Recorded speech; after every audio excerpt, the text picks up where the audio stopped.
Hey, Gutfoxx here. So I was able to get George Brett day one.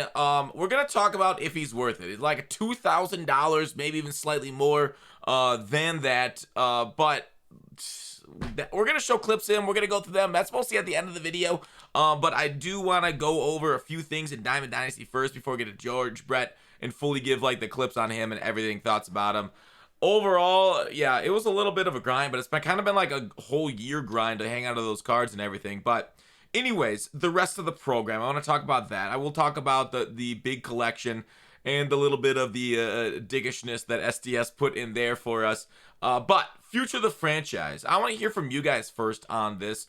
What do you guys, after playing through it a little bit, after being, I'm at like 40k, I should, be further, I had some stuff to do tonight after stream, but anyways, however you guys like it, we get 12 of them that are sellable. If you really grind through it, we got 26 days, so you should be able to get to it. We'll take a look at it. Once you get up really into like the 400Ks, you really start adding them up for them after each other once you get to that level. But they're all around, 50K. They'll probably go, oh, no, wrong guy. They're probably around like, some of them are already down to 35K if they're like some of the first packs that you open. So it does look like the longer you wait, the less stubs you will make. Like by far, right? We saw this with Face of the franchise. Those things are down to just about quick sell value right now, even though it's a big collection for them. So overall, I definitely recommend grinding out the game soon if that's what you care about, stubs. But 12 times, we'll say you can get an average of 40K. 400, almost 500,000 stubs that you can get just by grinding the game, as long as you do it quick enough. Otherwise, your returns are gonna minimize past that pretty quickly. That's actually not terrible, right? 500,000 stubs will get you the best card in the game, in my opinion, right now, which is Mr. Michael Trout.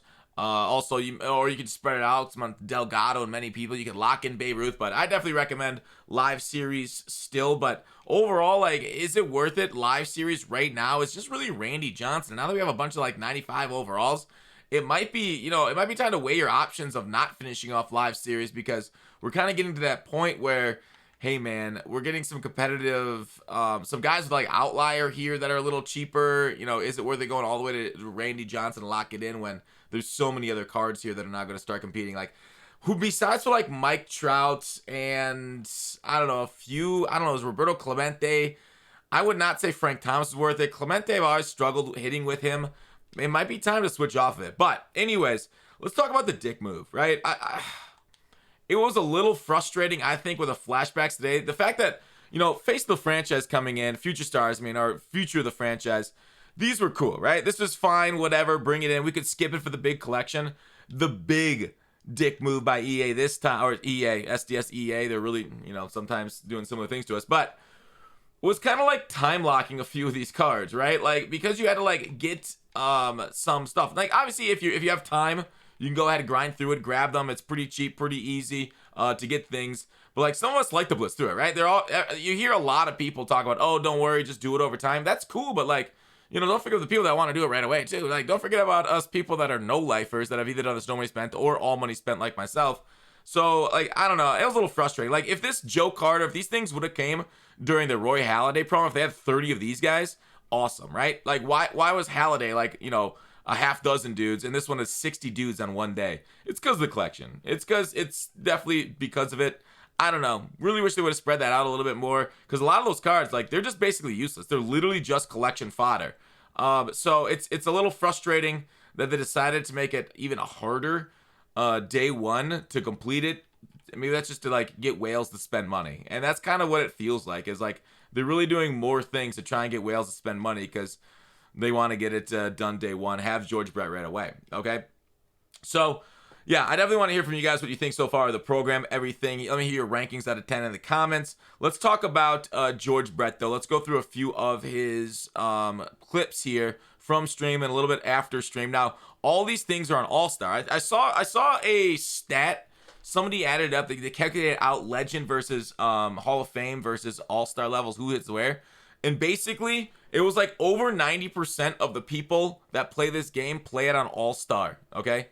So, like, it was like 92 or something like that. So, all these clips, I decided to go, instead of playing ranked seasons and playing on Hall of Fame, I decided with all these George Brett clips to put them on All-Star, so I just went to the event. And I will say, a majority of the pitches you'll face are lefties, or, you got Roy Halladay throwing cutters in, and I'm missing that. Um, like the sign of a good card is how much he's able to bail you out, right? Like hit home runs or bail you out with bad swings. Now, George Brett, I had some bad swings with him without a doubt, okay? And he got some decent base hits. But on All-Star difficulty, the fact this was hilarious. I thought I won the game on that Babe Ruth hit, and he caught the ball at the track. I was so dead. You can see. Here, let's roll that back. Watch my face, right? This is where you can tell I like watch it. I went from hitting a walk-off home run. There was a guy on base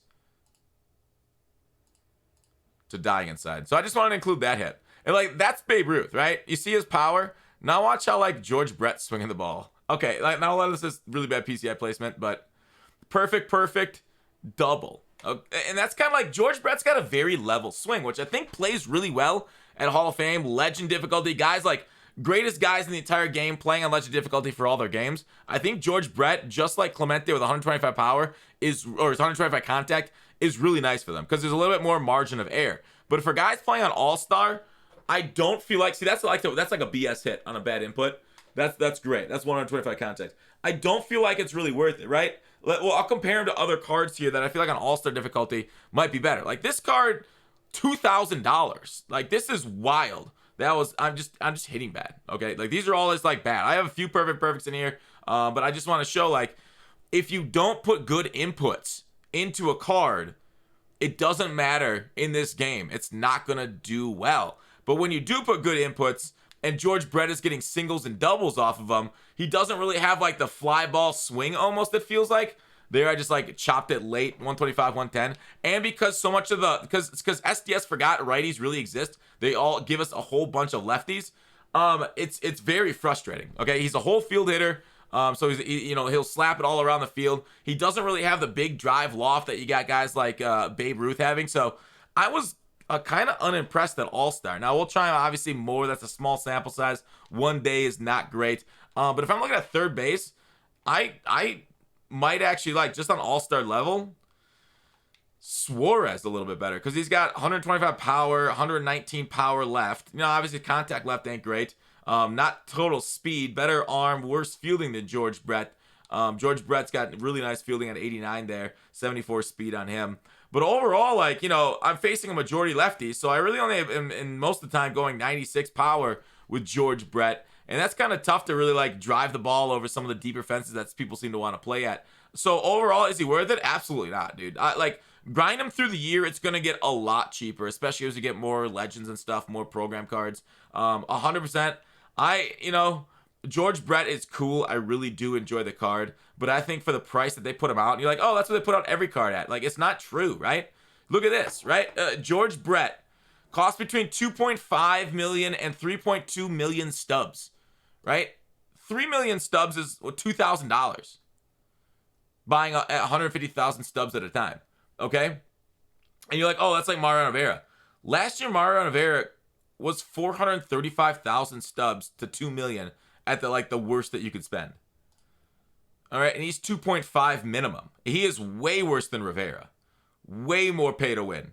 So you probably won't see a lot of George Brett. I mean, there's no big problem with having big collection cards, a big thing to chase. I actually really like them. I'm just saying it's harder to get than last year's first card. And is it that much more impactful? Is this an end game third baseman? I think when Chipper Jones's 99 comes out, you're replacing George Brett. Okay? So last year, live series Chipper, better than this George Brett in my opinion because of the switch hitting. Obviously, the attributes goes towards George Brett in my opinion. But switch hitting cannot be underrated, especially in a meta where they just keep releasing. We got Robbie Ray today, even though he's trash. They keep releasing lefties, right? The best pitcher in the game is a lefty. David Price, second best pitcher in the game, lefty. Keuchel, I hate hitting against lefty. I don't know which good righty pitchers are out there. Ohtani, DeGrom are okay, but some people can just destroy them. We got Kershaw too. Carrasco's all right. Some people seem to love Dontrell. I don't love him. I really like this Cole Hamels. He's got a violent motion. Al Leiter's a card. Yeah, for only 20% or so of major league pitchers, 10% of the world is left-handed. 20-some% of major league pitchers are left-handed. But it feels like in this year, most of the best pitchers are left-handed. They forgot about all the great righties in history. And so that's why he's in a tough spot right now for George Brett. and why I'm kind of giving him a not really a crap passing grade.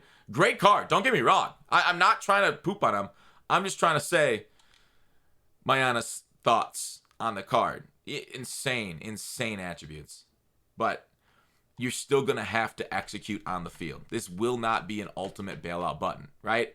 Ultimate bailout button is 125 power, where you just get the ball near the PCI and it goes out of the park. And that's with like guys like big swings, uppercut swings, pull swings. You know, the Griffeys of the world, the Trouts of the world. Trout is incredible for me. OPSing 1,400 through 370 plate appearances. Babe Ruth, what's he doing through me? OPSing 1,500. That's small sample size. All right, George Brett, very small sample size. 357. OPSing 786. I don't think he's got that uppercut, but I played like crap with him. That's as you saw the clips. Anyways, that's the video. Hope you guys enjoyed it. Yeah, maybe I'm just disappointed because like spent so much time, spent so much money, stubs. I am broke. It cost me everything. I'm like Thanos throwing his daughter off a cliff here. It didn't go well.